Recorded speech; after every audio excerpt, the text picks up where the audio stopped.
Saturday mornings in the 1990s were unforgettable.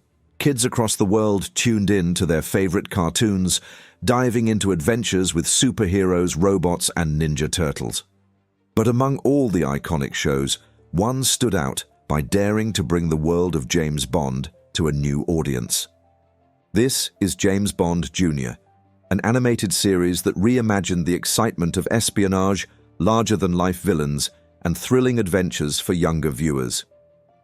Today, on the Bond Briefing, we're exploring what made this show so unique, why it resonated with Generation X and Millennials, and how it became an unexpected piece of Bond history. Whether you're here for nostalgia or learning about it for the first time, this is a Bond story you won't want to miss. What was James Bond Jr.? James Bond Jr. premiered in September 1991 and ended December 1991. Over 65 episodes, it delivered a fresh take on the Bond universe with plenty of action, humor, and heart. The series follows James Bond Jr., the teenage nephew of the legendary 007, who attends Warfield Academy, a prestigious boarding school. Together with his friends, each bringing unique skills, Junior faces off against the criminal organization SCUM, or Saboteurs and Criminals United in Mayhem. Each episode was a fast-paced adventure packed with high-tech gadgets, daring missions, and colorful villains. It was the Bond world reimagined for younger audiences, and it worked. Did James Bond ever appear in the show? Here's a question that often comes up. Did the legendary James Bond himself ever appear in James Bond Jr.? Surprisingly, the answer is no. The creators intentionally kept the focus on James Bond Jr., allowing the character to carve out his own identity within the Bond universe. While Jr. was often compared to his famous uncle, and the series used many Bond tropes, gadgets, villains, and action, 007 never appeared on screen. This decision gave James Bond Jr. room to stand on its own, introducing a younger audience to the world of espionage without relying directly on the legendary secret agent. Jr. wasn't just living in his uncle's shadow, he was building his own legacy. Villains that honored Bond's legacy. One of the show's standout features was its reimagined take on Bond's iconic villains.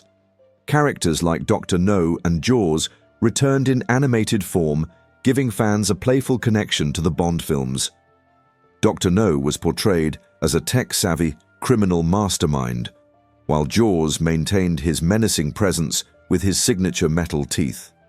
These callbacks to classic Bond villains created continuity for fans of the franchise while making them approachable for younger audiences. It was a clever move that kept the show rooted in Bond tradition while delivering the kind of exaggerated, larger-than-life antagonists perfect for a Saturday morning cartoon. The role of gadgets. No Bond adventure is complete without gadgets, and James Bond Jr. didn't disappoint. The show featured imaginative tech perfectly suited to its vibrant, animated format. From laser pens to compact jetpacks, the gadgets were as much a part of the story as the characters themselves. These tools often helped Junior and his team outsmart the villains and added an exciting layer of intrigue to the series. For kids watching at home, the gadgets were a source of endless fascination, sparking their imaginations and inspiring dreams of becoming secret agents. Teamwork and friendship. Unlike his uncle, James Bond Jr. rarely worked alone. His adventures emphasized teamwork, with each character bringing unique skills to the table. IQ, a nod to Q from the films, was the gadget genius who supplied the team with their high-tech tools. Tracy was brave, resourceful, and often the heart of the group, while Gordo, the laid-back surfer, brought humor and energy to their missions. This focus on collaboration made the show relatable for its audience, reinforcing the importance of teamwork and diversity in overcoming challenges. A product of its time. The early 90s were a golden age for cartoons, with shows like Teenage Mutant Ninja Turtles and Transformers dominating TV screens. James Bond Jr. fit perfectly into this landscape with its fast-paced storytelling, bold characters, and memorable theme song.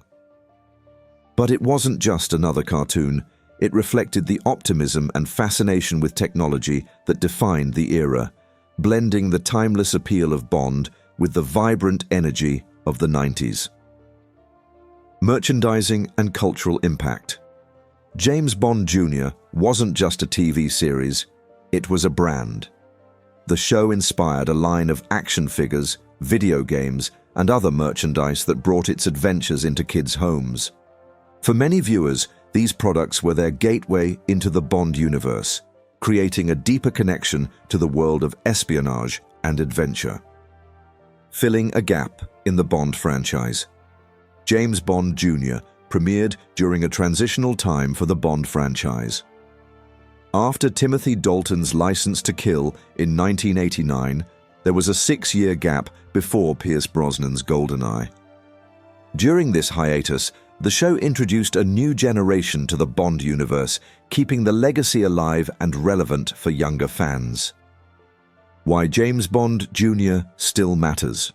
Though it lasted only 1 season, James Bond Jr. holds a special place in the hearts of those who grew up with it. For many, it was their first introduction to the Bond universe, a gateway to one of the most celebrated franchises in entertainment history. Its themes of teamwork, creativity, and standing up against evil remain timeless, proving that even a short-lived series can leave a lasting impact. Thank you for joining me on this journey into the world of James Bond Jr. If you enjoyed this episode of the Bond Briefing, please like this video, share your thoughts in the comments, and subscribe to the channel for more deep dives into the Bond universe. Whether you're a lifelong fan or just discovering these stories, there's always more to explore. I'm Monty, and this has been the Bond Briefing. Until next time, stay curious, stay adventurous, and remember, the world of Bond is always full of surprises.